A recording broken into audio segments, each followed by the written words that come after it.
Assalamualaikum warahmatullahi wabarakatuh. Halo semuanya, salam sejahtera dan salam sehat bagi kita semuanya. Tentunya kembali lagi di podcast kesayangan kita, apalagi kalau bukan di Dakwah Talk The Series, yang tentunya di kesempatan kali ini ditemenin bareng Adimas yang akan membahas mengenai Islam budaya lokal di daerah Sumatera Utara. Nah, tentunya nih Kak ya, seperti kita ketahui bersama bahwasanya Islam merupakan agama dengan jumlah penganut terbanyak di dunia. Terbukti di negara kita sendiri, di Indonesia ini sebanyak 86,70% penduduknya menganut agama Islam. Nah, namun dalam hal ini menimbulkan banyak sekali persoalan interaksi Islam dan budaya lokal di Indonesia yang selalu melibatkan pertarungan dan juga ketegangan antara agama sebagai doktrin yang bersifat absolut yang berasal dari Tuhan dengan nilai-nilai budaya yang bersifat empiris. Dengan ini, agama memberikan sebuah konsepsi kepada masyarakat mengenai konstruk realitas yang bukan berdasar dari pengetahuan dan pengalaman empiris manusia. Namun, pemikiran totalitas ketuhanan ini tidak bisa sepenuhnya dapat dipahami dan juga diwujudkan oleh manusia. Dalam hal ini, menimbulkan banyak sekali perbedaan-perbedaan interpretasi dan pemahaman di antara individu atau kelompok karena adanya kesalahpahaman konsep yang disampaikan melalui simbolisme. Permasalahan-permasalahan ini dapat kita jumpai sebenarnya yang saya jelaskan tadi di daerah Sumatera Utara, khususnya di suku Batak. Nah, oke teman-teman, jadi seperti yang sudah Adimas sampaikan di sini ya, tentunya kita akan membahas mengenai daerah Sumatera Utara, yakni suku Batak. Dan tentunya di sini Adimas gak sendirian, Adimas ditemenin bareng narasumber kita yang sangat cantik luar biasa. Di sebelah kanan Adimas ada Kak Fatika. Hai. Dan tentunya di sebelah kiri Adimas ada Kak Ebi. Hai. Nah, langsung aja kita langsung beranjak kepada pembahasan. Apa udah siap nih Kak Fatika dan Kak Ebi? Siap. Oh, siap ya. Udah siap ya. Jadi di sini Adimas mau tanya pertanyaan pertama kepada Kak Fatika terlebih dahulu nih ya. Jadi menurut Kak Fatika sendiri nih ya, Adimas kan juga tahu bahwasanya Adimas juga sempat research di daerah suku Batak ini terdapat beberapa macam golongan, yang mana ada beberapa macam golongan mayoritas Kristen dan juga mungkin ada masyarakatnya adalah mayoritas agama Islam. Mungkin Kak Fatika bisa nih jelasin. Baik, kurang lebih ada 6 golongan suku Batak. Nah, antara lain Batak Pakpak, Batak Mandailing, Batak Simalungun, Batak Angkola, dan Batak Karo. Nah, dari ke-6 tadi kurang lebih ada dua golongan suku yang mayoritas penduduknya menganut agama Islam. Di antaranya adalah Batak Mandailing dan Batak Angkola. Nah, pada podcast kita kali ini kita khususkan membahas tentang Batak Angkola. Batak Angkola menerima Islam sebagai agama yang akomodatif terhadap budaya lokalnya. Ada falsafah dalam Batak Angkola, yakni falsafah Batak Hombar Adat Dohot Ibadat. Adalah salah satu bentuk pertautan antara budaya dan agama. Nah, agama memang tidak bisa dipisahkan dari ruang lingkup budaya, sehingga menjadi pedoman bagi masyarakat dalam bertindak atau berperilaku. Nah, falsafah ini tadi yang mencerminkan pandangan masyarakat Batak Angkola mengenai fungsi Islam pada kehidupan mereka. Yang pertama, menurut mereka fungsi Islam adalah sebagai pedoman hidup yang paling dasar, sumber keselamatan, kesejahteraan hidup. Nah, yang kedua, Islam merupakan sumber pemahaman kehidupan yang universal dan bersifat primordial. Islam juga merupakan identitas yang esensial dan bersifat primordial bagi masyarakatnya, Kak. Gitu. Oke, jadi memang di sini di suku Batak ini ada 6 golongan kayak. Iya, Tadi dijelaskan sama Kak Fatika, tapi di sini memang ada 2 suku Batak yang memang dia itu mayoritas memeluk agama Islam, yakni suku Batak Mandailing dan juga Batak Angkola. Tapi di sini kita memang fokus kepada suku Batak Angkola yang akan kita bahas pada podcast kita kali ini. Oke, jadi di sini memang tadi sudah menyinggung mengenai Batak Angkola. Jadi di sini Adimas mau tanya kepada Kak Ebi nih ya. Ada nggak sih Kak identitas atau simbol yang memang menunjukkan bahwasannya Batak Angkola ini menerima Islam untuk digunakan dalam tatanan kehidupan bermasyarakat? Oke, jadi gini, seperti yang kita ketahui ya teman-teman, agama dan budaya itu memiliki simbol dan nilainya masing-masing. Agama adalah simbol yang melambangkan nilai ketaatan kepada Tuhan, sedangkan kebudayaan juga mengandung nilai dan simbol supaya manusia dapat hidup di dalamnya. agama memerlukan sistem simbol. Dengan kata lain, agama memerlukan kebudayaan agama, tetapi keduanya itu perlu dibedakan, Kak. Nah, untuk agama sendiri adalah sesuatu yang final, universal, atau abadi, perennial, dan tidak dapat dirubah. Sedangkan kebudayaan itu bersifat partikular, relatif, dan juga temporer. Agama tanpa kebudayaan itu dapat berdiri sendiri, Kak, atau agama itu menjadi agama yang pribadi. Sedangkan kebudayaan tanpa agama itu sebagai kolektivitas yang tidak akan mendapatkan tempat, gitu, Kak. Kemudian tadi kan udah disinggung ya mengenai pertanyaannya Kak Adimas yang simbol. Iya. Oke, di Batak Angkola sendiri itu memiliki simbol, yakni seperti saya kasih contoh yang rumah adatnya ya. Kalau rumah adatnya itu ada namanya, Kak, namanya itu Bagas Godang. Nah, Bagas Godang ini itu sama seperti rumah yang ada di Batak Mandailing. Nah, tadi kan udah disinggung ya sama Kak Fatika mengenai Batak Mandailing. Tapi yang kita bahas di kali ini kan Batak Angkola. Yeah. Jadi rumah Bagas Godang yang ada di Batak Angkola ini tuh memiliki ciri tersendiri, Kak. Ciri tersendirinya yakni rumah Bagas Godang yang ada di Batak Angkola ini itu atasnya itu terbentuk dari ijo. Sedangkan untuk dinding dan juga lantainya itu terbuat dari papan, Kak. Kemudian ada lagi, Kak, yang membedakan atau yang membuat unik dari rumah Bagas Godang ini adalah warna yang dominan yang digunakan adalah warna hitam dan juga putih, Kak. Itu untuk simbolnya. Oke, jadi di sini memang simbol dari Batak Angkola sendiri memang di sini fokusnya kepada rumah adat Bagas Godang, yang mana memang Bagas Godang ini sendiri cukup unik ya teman-teman. Mereka membangun rumah adat ini menggunakan ijo sebagai atapnya dan juga papan sebagai dinding dan juga lantai. Nah, keunikan lainnya di sini dapat kita jumpai di warna Bagas Godang ini sendiri, yakni warna dominan hitam dan juga putih. Oke, tadi sudah menjelaskan mengenai rumah adat nih ya dari Kak Ebi. Tapi di sini kan Adimas dan juga mungkin teman-teman semuanya tahu ya bahwasanya memang rumah adat ini sifatnya adalah universal. Pasti setiap provinsi, setiap daerah, setiap suku itu pasti memiliki yang namanya rumah adat. Nah, di sini yang mau Adimas tanyakan ini, ada nggak sih, Kak, selain rumah adat di sini menunjukkan bahwasanya memang agama Islam ini sudah melekat di daerah suku Batak Angkola ini sendiri? Ada sih, Kak. Jadi selain rumah adatnya Bagas Godang, Batak Angkola juga punya seperangkat struktur atau sistem sosial. Nah, ini tuh warisan dari leluhur mereka. Jadi secara turun-temurun ya diajarkan. Nah, sistem sosial ini tadi biasa disebut dengan Dalihana Tolu.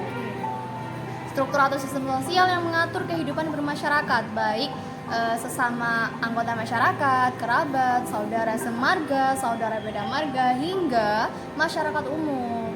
Nah, setiap kegiatan yang menjadi aktivitas dalam bermasyarakat itu harus berasas pada nilai Dalihana Tolu ini tadi, Kak. Nah, Tuan Syekh Ibrahim Sitompul, beliau adalah seorang ulama dan tokoh masyarakat di daerah Tapanuli. Nah, beliau ini yang memadupadankan falsafah ajaran Dalihana Tolu dengan Torekot Naksabandiyah itu, Kak. Oke. Jadi memang di sini selain sebagai rumah adat tadi ya simbolnya, tapi juga ada Dalihana Tolu yang sebagai falsafah atau tutunan struktur masyarakat untuk bertindak atau berperilaku di masyarakat suku Batak Angkola. Tadi juga ada tokoh masyarakat seorang ulama yakni Tuan Syekh Ibrahim Sitompul, yakni seorang ulama ya, Kak, ya tadi yang sudah bahwasanya mereka Tuan Syekh Ibrahim ini memadukan ilmu tarekat Naksabandiyah dengan ilmu Batak Dalihana Tolu. Nah, oke, jadi tadi juga disinggung mengenai Dalihana Tolu. Mungkin di sini Kak Ebi bisa nih menjelaskan lebih detail lagi apa sih Dalihana Tolu itu sendiri? Oke, mungkin tadi udah disinggung banyak ya tentang Dalihana Tolu oleh Kak Fatika sendiri. Nah, di sini saya akan sedikit menjelaskan mengenai Dalihana Tolu itu apa sih. Nah, kalau Dalihana Tolu itu diartikan sebagai 3 tiang sosial manusia yang diikat dengan sebuah perjanjian adat yang sangat berharga dalam kehidupan Pomparang Raja Batak, Anak, Boru, dan juga Dohot Berenang. Nah, filosofi ini juga, Kak, bisa diuraikan dengan 3 tungku tempat diletakkannya kuali memasak makanan yang kemudian nanti diberikan kepada anak, doru, dan juga Dohot Berenang. Oke. Kemudian kalau diterjemahkan ke dalam bahasa Indonesia sendiri, Dalihan diartikan sebagai tungku, kemudian Na adalah yang, dan Toru adalah 3. Jadi Dalihana Tolu adalah kebahagiaan yang diperoleh dari 3 tungku yang saling menyatukan. Demikianlah Raja Batak yang berpesan sebelum meninggalkan anak-anak dan para cucunya untuk mengatur keseimbangan kehidupan ini guna menjaga persatuan yang ada di Batak Angkola sendiri. Nah, seperti dalam mendirikan rumah ya Kak, yang menggunakan unsur dari Hanatolu dan juga melibatkan banyak kerabat, kebersamaan juga tercermin dalam seluruh proses mendirikan rumah baru. Setiap tahap juga diawali dengan upacara yang membuktikan bahwa seluruh proses mendirikan rumah baru tersebut berjalan sesuai dengan hasil mufakat bersama oleh unsur dari Hanatolu tadi Kak, gitu. Oke, jadi di Hanatolu ini memang sebuah falsafah Kak ya, Iya. yang memang sudah turun-temurun dari Raja Batak pada saat itu. Iya, untuk Nah, anak dan cucunya. Anak dan cucu-cucunya sebagai sistem tatanan masyarakat. Iya, benar banget. Oke. Nah, jadi di sini Dimas mau tanya lagi nih pada Kak Ebi. Tadi Iya. kan Kak Ebi juga sempat nyinggung ya bahwasanya di Hanatolu ini juga digunakan sebagai proses berdirinya rumah baru Iya. atau rumah Bagas Bodang itu sendiri. Benar-benar. Nah, mungkin ini bisa dijelaskan nih ya Kak Ebi, maksudnya ini gimana sih dari Hanatolu ini sebagai falsafah atau sebagai landasan untuk membangun rumah adat Bagas Bodang. Oke, jadi gini ya, dalam mendirikan rumah yang menggunakan unsur dari Hanatolu yang saya ucapkan sebelumnya, itu dari Hanatolu ini melibatkan banyak kerabat. Kebersamaan tercermin dalam seluruh proses mendirikan rumah baru tadi. Untuk setiap tahap diawali dengan upacara yang membuktikan bahwa seluruh proses mendirikan rumah baru tadi berjalan sesuai hasil mufakat bersama. Nah, salah satu tahap yang paling penting dalam proses pembangunan rumah baru adalah tradisi Panai Bungkulan. Nah, tradisi Panai Bungkulan ini atau kalau di sini tuh apa ya disebut Menaikkan iya. hubungan. Iya, menaikkan hubungan, Oke. hubungan. Kayak mendirikan tiang gitu loh, Kak. Nah, sebelum Panai Bungkulan ini terlebih dahulu ada musyawarah yang dinamakan unsur tadi Kak, unsur dari Hanatolu. Iya, benar Oke. banget. Pada akhir musyawarah dari Hanatolu tadi, para kaum kerabat yang hadir di sidang itu membaca basmalah untuk mendirikan hubungan. Nah, di sini yang menjadi pembeda itu Kak, kalau di Batak Angkola, kalau ingin mendirikan hubungan atau Panai Bungkulan tadi itu ada tata caranya tersendiri Kak. Misalnya kayak ada tradisi gitu. Kalau di kita kan mungkin ada apa ya? Ada acara ya, pokoknya Jawa-Jawa kayak gitu kan. Kalau di Batak sendiri itu setelah mengucapkan basmalah, kalau di sana itu meneriakkan kata horas horas horas gitu Oke, Kak. horas. Mungkin di Oke. sini bisa ya kita coba bareng-bareng. Boleh. Ada Kak Fatika, Oke. Kak Ebi, dan Dimas mungkin Iya. juga mengajak teman-teman yang udah lihat video ini, mungkin Iya, kita benar. bisa mengucapin bareng-bareng kata horas Tapi untuk sebanyak yang 3 pertama kali. ada basmalahnya Basmalah Kak. terlebih dahulu ya. Oke. Oke, bisa kita 1, mulai. 2, 3. Bismillahirrahmanirrahim. Horas. Horas. Oke, luar Oke, biasa. kayak gitu, Kak. Nah, jadi tadi mengenai setelah membaca basmalah dan juga mengucapkan horas itu terus gimana nih Kak? Oke, setelah apa ya tiang tadi udah didirikan ya Kak, udah Panai Bungkulan tadi. Kemudian kerabat yang hadir di musyawarah dari Hanatolu tadi itu dapat bersama-sama mendirikan rumah itu tadi dan meneriakkan tadi ya. Kemudian besar kecilnya upacara adat ini tergantung pada kemampuan yang mempunyai hajat atau yang ingin mendirikan rumah baru tadi Kak. Misalnya kayak orang itu nggak begitu katakan nggak begitu kaya ya udah sederhana, ya udah kita sebagai misalnya sebagai masyarakat Batak ya sebagai yang mengatur unsur dari Hanatolu itu ya udah apa adanya aja nggak usah mewah-mewah banget. Tidak memberatkan. Oke, jadi sini memang falsafah dari Hanatolu ini memang artinya juga sangat luar biasa Iya, kayak benar. selain menyatukan perbedaan, tapi juga dari Hanatolu ini ketika kita membangun rumah adat itu tidak memaksa pemilik hajat Iya. untuk membuat sesuatu yang meriah, Iya, tapi benar banget. tergantung seberapa mampu Mampunya. beliau untuk mengadakan pesta dalam pembangunan rumah adat itu sesuai Iya. dengan Panai Bungkulan dan juga adat dari Hanatolu. Oke, nah di sini Dimas mau tanya lagi nih kepada Kak Fatika.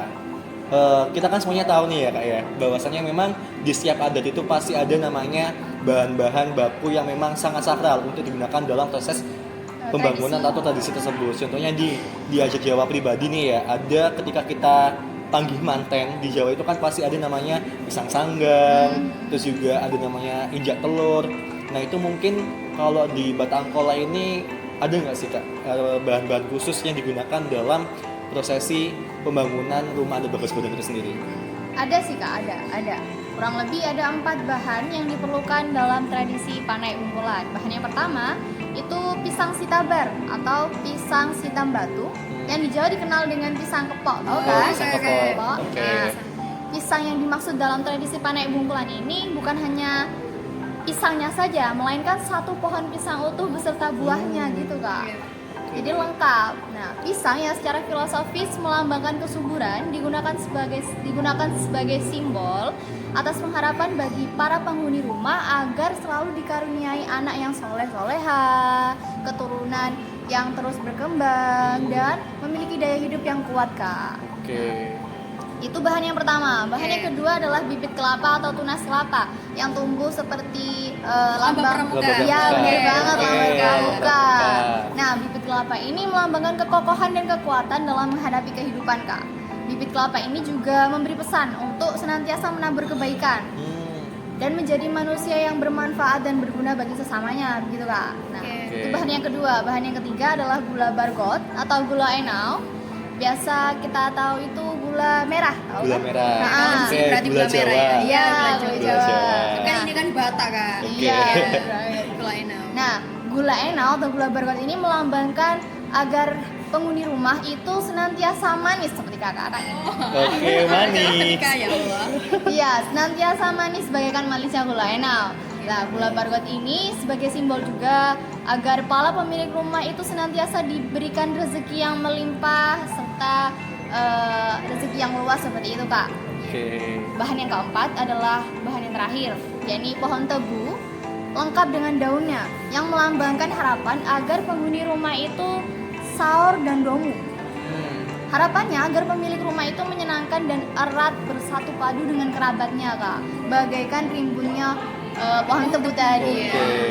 Nah, setelah semua bahan itu sudah tersedia dan sudah dipersiapkan oleh si tukang sehingga rumah bisa didirikan, kerangkanya tadi bisa didirikan, maka seluruh kerabat dari Hanotol itu tadi berkumpul kembali di rumah orang yang mendirikan rumah itu tadi. Saat mereka berkumpul dan rangka rumah itu tadi sudah berdiri, mereka yang datang itu disantani, Kak. Nah, ini maksudnya disantani ini gimana nih?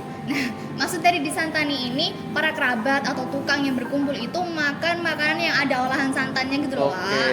Nah, sebagai cara untuk memohon kepada Tuhan agar penghuni rumah yang sedang dibangun tadi kelak dalam keadaan damai, hidup tentram tanpa ada pertikaian seperti itu. Ada makna lain juga, yakni permohonan kepada Tuhan agar didinginkan hati orang yang berniat tidak baik pada si pemilik rumah itu tadi. Juga mengandung harapan agar semua tukang yang membangun dalam proses pembangunan rumah ini dalam keadaan sehat tanpa ada halangan saat membangun rumah itu tadi. Setelah makan bersama, maka tahapan berikutnya itu tadi, Kak, yang panek bungkulan, Iya, menaikkan hubungan itu tadi. Nah, setelah panek bungkulan dinaikkan, maka tahap penting dalam proses panek bungkulan sudah selesai, Kak. Nah, semua kaum kerabat yang hadir dalam acara itu tadi, kehadiran mereka itu adalah merupakan realisasi dari holong sesamanya, Kak. Jadi menolong sesamanya secara ikhlas, begitu. Kebaikan yang diberikan kepada kerabatnya itu merupakan bukti dari kekerabatan yang kuat gitu. Pada intinya pada gilirannya nanti semua kerabat yang datang itu akan menerima kebaikan yang sama dari kerabatnya itu Berarti tadi, nanti Kak. pasti tolong menolong ini bakal Iya. memutar ya, kayak ibaratnya kalau timbal habis balik Adimas gitu, nolong Kak. Kak Fatika Iya, bakal nolong Kak Adimas, Adimas. kayak Ebi. Jadi kita muter gitu Kak, ya. Oke. Ada timbal balik gitulah, Kak. Nah, panek bungkulan ini juga sebagai simbol kesyukuran kepada Tuhan karena limpahan karunia dan rezekinya, si orang yang mau membangun rumah tadi diberikan rizki agar dapat membangun rumah sebagai tempat berteduh, sebagai tempat mendidik anak dan cucu secara baik. Nah, bagi masyarakat Batak Angkola, tradisi panek bungkulan ini bukan hanya sebagai tradisi sih, Kak. Jadi ini bukan hanya sebagai ritual saja, tapi juga sebagai ajang silaturahmi kerabatnya untuk menguatkan kekerabatan dalam bingkai Dalihan atau itu tadi sih, Kak.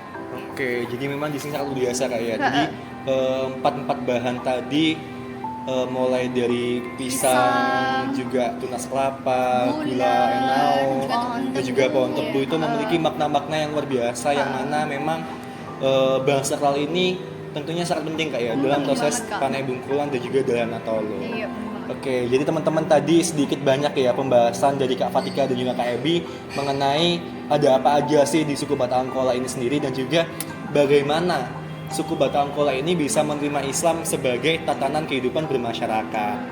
Nah, jadi sini Dimas bakal menarik kesimpulan nih ya buat teman-teman semuanya. Jadi, suku Batak Angkola merupakan sebagai salah satu suku Batak yang berasal dari Tapanuli Selatan yang tentunya memahami bahwasanya adat adalah sebuah aktivitas dalam sistem kekerabatan masyarakat, kemudian dijadikan sebagai rujukan dan juga dalam bersikap, berperilaku, berinteraksi dengan lingkungan sosial dan tidak bertentangan dengan ajaran agama serta menjadi identitas sebagai orang Batak Angkola itu sendiri. Nah, falsafah Dahana Tolu sebagai struktur dan sistem sosial yang mengatur kehidupan bermasyarakat baik sesama anggota masyarakat, kerabat, saudara semarga, saudara beda marga, bahkan masyarakat umum yang mereka tidak mengenal itu dapat disatukan oleh struktur Dahana Tolu itu sendiri. Nah, setiap kegiatan yang menjadi aktivitas masyarakat Batak harus berasas pada nilai falsafah Dahana Tolu dan menjadi rujukan dalam bersikap dan berperilaku dalam kehidupan sosial. Tadi juga dijelaskan bahwasanya sama Kak Fatika ada tokoh masyarakat yakni Tuan Syekh Ibrahim Sitompul, seorang ulama dan juga tokoh masyarakat terkemuka dari daerah Tapanuli, memadukan ilmu tarekat Naksabandia dengan ilmu ajaran masyarakat Batak Dalihan Natolu untuk membangun persatuan dan juga kesatuan masyarakat di Keresidenan Tapanuli. Nah, tentunya teman-teman, filosofi Dalihan Natolu ini sendiri seperti tiga tiang sosial manusia yang diikat dengan sebuah perjanjian adat yang berharga dalam kehidupan Pomparan Raja Batak, anak Borudohat Berena. Nah, tentunya juga teman-teman, filosofi Dalihan Natolu ini sendiri juga bisa diuraikan dengan tiga tungku tempat diletakkannya kuali memasak makanan yang akan diserahkan kepada anak Borudohat Berena. Nah, juga jelaskan tadi sama Kak Ebi, dalam bahasa Indonesia Dalihan merupakan tungku dan na adalah yang dan tentunya terakhir tolu adalah tiga. Jadi Dalihan Natolu ini sendiri merupakan kebahagiaan yang diperoleh dari tiga tungku yang menyatukan. Demikianlah kata-kata dari Raja Batak berpesan sebelum meninggalkan anak-anak dan cucu-cucunya untuk mengatur keseimbangan kehidupan tatanan masyarakat di daerah Batak Angkola itu sendiri.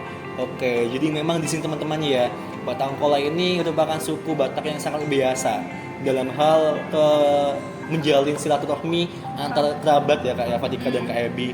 Seperti tadi contohnya dari pembangunan Panai Bungkulan, Dahana Tolu, proses pembangunan rumah adat yang saling tolong menolong, saling menghargai dan juga tidak menitik beratkan seberapa besar hajatan itu diselenggarakan, tetapi seberapa mampu orang itu untuk mengadakan prosesi adat tersebut.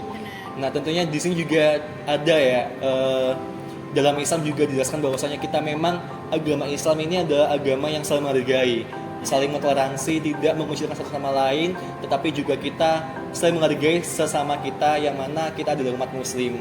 Tidak ada namanya diskriminasi, tidak ada namanya perbedaan. Kita di sini disatukan oleh adanya perbedaan tadi. Oke, jadi di sini cukup sampai di sini penjelasan kita Dimas hingga Fatika dan Kak Ebi mengenai suku Batak Angkola yang ada di Sumatera Utara. Semoga dari penjelasan Kak Fatika dan juga Kak Ebi memberikan pandangan yang luas bagi teman-teman semuanya mengenai suku Batak yang awalnya mungkin teman-teman mengira bahwasanya suku Batak di atas sana adalah mayoritas agama Kristen, tetapi ternyata ada dua suku yang menganut agama Islam, yakni suku Batak Mandailing dan juga Batak Angkola. Bahkan Batak Angkola ini sendiri tidak memisahkan antara agama dengan budaya sebagai struktur tatanan bermasyarakat.